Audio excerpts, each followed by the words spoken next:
è un grande orgoglio. Oggi abbiamo voluto qua tutta la squadra, gli abbiamo dato una pergamena di riconoscimento per quanto hanno fatto, è motivo d'orgoglio, fa onore a tutto Udine e a tutto il Friuli.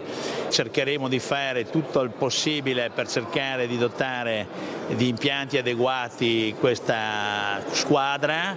Abbiamo avuto già un finanziamento di 20 milioni della Regione, adesso stiamo aspettando la società che prepari un progetto di project financing, dovremo verificare il tema dei parcheggi, ma sono convinto che ce la faremo. Intanto in via transitoria l'APU aspira ad avere un hospitality di livello, ci hanno già presentato una prima ipotesi e gli uffici stanno lavorando, a breve avremo una risposta.